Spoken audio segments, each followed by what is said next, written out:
when nothing more than irresponsible kids.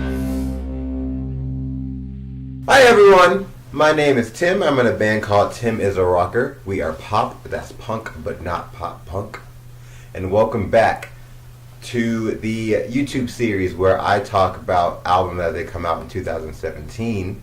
And today we're going to be talking about The Search for Everything by John Mayer. So I'm not particularly a John Mayer fan. I am familiar with John Mayer, kind of like how I was familiar with Kendrick Lamar in a previous video, where I kind of know about them. I know there's singles that have been played on the radio, whatever. I do know too that from what I've heard, John Mayer is a phenomenal guitar player.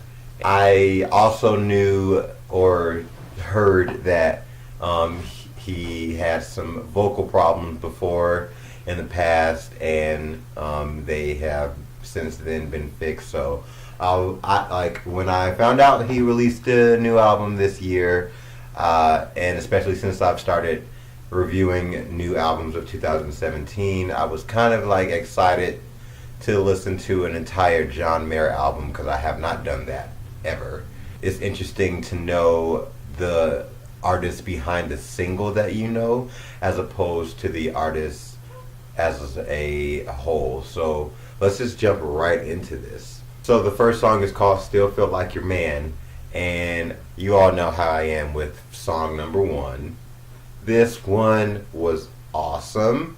When it first started, I didn't know if this was, like gonna be like on some John Legend type tip, where well, in a way it's the same kind of thing. This song for me gave me a John Legend-y type of vibe. If you remember John Legend's album Get Lifted, the first song is a prelude, and then it goes into the next song, that is the basically introduction to the album or something. And this kind of gave me the same vibes, except they were all in the same song. There's like an intro to this song that, you're just like, whoa, what's this now? This is, stop it! It's like, whoa, what's this now? And so then it gets into like this upbeat groove. If this were like an octave higher, this would be an early Maroon 5 song. Regardless, this song is groovy as hell. Yeah. Because I know there's like a ton of songs that are like this. There's another song that this reminds me of. It reminds me a lot of Breakfast Can Wait by Prince off of Artificial Page. It reminds me of that a lot. I just like that style of, like awesome music. I don't even know how to describe that in a genre. Is that like funky? Yeah, I want to call it like funk R&B. And, if this is the way the album's going to sound, I'm here for it. So the next song is called Emoji of a Wave. Well, first of all, I hate that title. And second, this fails the second song test. And if you don't know what the second song test is, watch a previous video and I'll explain it better that way. But this fails the second song test for me, guys. It was something that I was expecting and something that I wasn't expecting all at the same time. The chorus was pretty good. It's just kind of too straightforward for me. So this song fails the second song test because it just didn't wow me. The third song is called Helpless. Now this is the John Mayer that I was expecting to hear. But it's leaving me with like a sense of like, oh, I wonder what's going to happen. Will there be like horns in this or something? I really, really liked this chorus. And the clever rhyme scheme in the verses were also super cool. I love a good rhyme that's not a slant rhyme. It is a pretty straightforward song, but you get it right away. I'm getting some kind of blues. I'm getting some kind of soul. Regardless, I'm living for this song. At this point of the album, I'm not literally gasping for air, but we're doing pretty good. I'm a fan of this album so far. But I have noticed that there's a lot of fade outs. So that's pretty cool. The next song is called Love on the Weekend, and even though I don't listen to the radio anymore, I'm pretty sure I've heard this a few times. Probably at work or something, probably while shopping. And even if I haven't heard this song before, it sounds like a song I've already heard before. I do have the opportunity to listen to a lot of country. I actually research country on a regular basis, even though I'm not a country fan whatsoever. This sounds like a marketable country song that would do pretty well in the country music world, because that's a whole nother world that is very separate from the pop music world. So maybe one day I'll have a video where I talk about the things that I think are things that are probably not things. And here is another fade out. What's up with these fade outs? Like they're all these songs are fading out. The next song is called In the Blood. I don't know why I said it like that. I'm a kind of person that pays attention to chord progressions too much.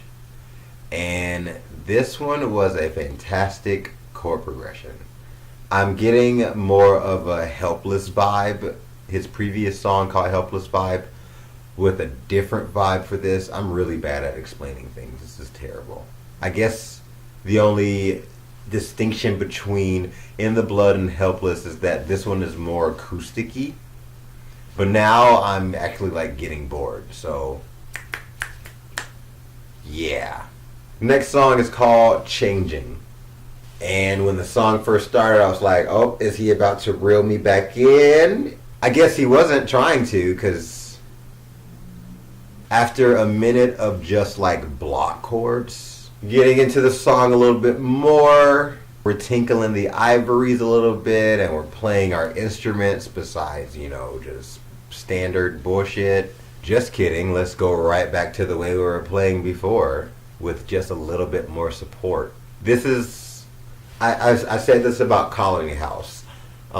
This song is an anthem song. These are songs that are made to perform at like the Super Bowl halftime show. Wouldn't it be hilarious if John Mayer was playing at the Super Bowl next year? I'm calling it right now. I mean, I could talk all the shit about this song, but at the same time, is it stuck in my head? Hell yeah. Like, it did what it was supposed to do. It's gonna be on the radio. It is going to be played a lot. So the next song is called Theme from the Search for Everything. So is this a theme album? Is this a score album for a movie? I thought this was unnecessarily beautiful. Don't get me wrong, I wasn't super captivated, but this was nice. Normally, when it comes to songs like this, you all know this if you watch these videos, and if there's like instrumental songs, I normally just like, this doesn't count, and I move on. Next song is called Moving On and Getting Over. Dog. This is the vinyl flip song. And if you don't know that, or that what that means, I've said it, I think like once before, so I'm not gonna bitch about, go watch my other videos. But what I call vinyl flipping on albums that I review, or even albums I listen to, if you own vinyl, you know when you have to flip the record over, this would be the song I would want to hear right away when I flip that motherfucking record over. I want to find who the songwriters were for this album, because I would like to know who arranged these songs. I'm seeing like a pattern, like each one of these songs follows a similar kind of form. Everything is cohesive with this. And even though I wasn't blown away, this is my favorite song so far. The next song is called Never on the Day You Leave. Is it just me, or has slow songs and fast songs interchanged? They're taking turns on this album. What's going on?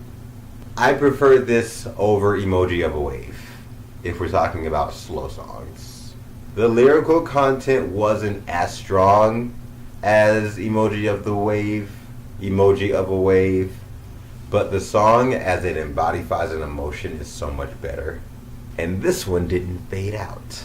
The next song is called Rosie. If your name is Rosie and you're watching this video, hello. Because of this song, I was confirmed that the fast and slow songs do interchange, which I think is hilarious. And I'm looking at like the track listing and I'm like, wow, this album went by pretty quickly. I'm pretty sure this review is going to be on the shorter side.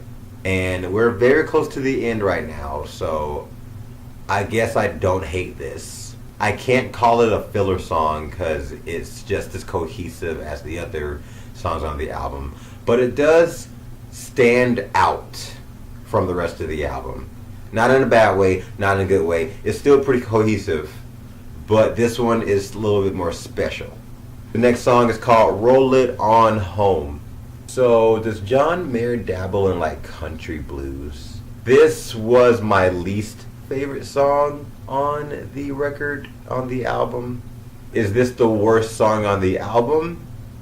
I can't make that decision just yet. I tried coming up with this new rule along with the second song rule, where the second to last song is either the best song or the worst song, which makes it a little different from the second song rule that I made up, where the second song is either super fantastic or super terrible. Doesn't necessarily mean it's the worst song or the best song on the album if it happens to be good or bad. But I think that the second to last song is either going to be undeniably the best song or undeniably the worst song. No room for debate. Everyone on the planet agrees to that rule. And I think this song is not bad enough to call it the worst song. So I don't know if this rule that I tried to come up with is worth any good, because even though we can all make decisions about what's the worst song and what's the best song on an album, I feel as though it's always open for a debate, especially if you're a fan of so-and-so. For fans of John Mayer, and if you're watching this, can you let me know if you think that Roll It On Home is the best song on the album or the worst song on the album? Because in my opinion, it's the worst song on the album. I'm not enough of a fan to make strangers on the internet mad at me. And the last song is called You're Gonna Live Forever in Me. What a very clunky title. I've already discussed my distaste for block chords, and this hopefully is not the whole song, I'm thinking to myself when the song first starts. Because that would be a letdown. You know, I've said it a million times, I'll say it again, last songs on an album are supposed to invoke a feeling of thank you for listening, press start over again and start over from the beginning. And I'm getting last song vibes, but I'm a person where more is better. And as someone who isn't a John Mayer fan, I can get why this song is good for this album. This is just such a cliche sounding sad song.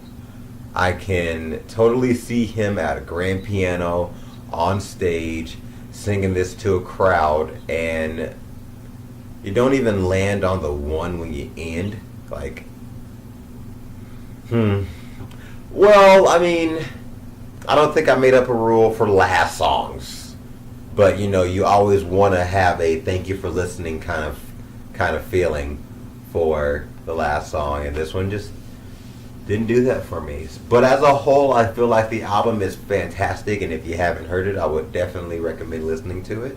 Thank you all for watching this video. Don't forget to subscribe to this channel where I upload videos on a regular basis. Hit that like button if you agree with anything I've said. If you think that my opinions are valid, hit that like button. If you think I am just a bumbling fool, because I don't know that bumbling is not a word, probably, then hit that dislike button. I don't care, as long as you watched it.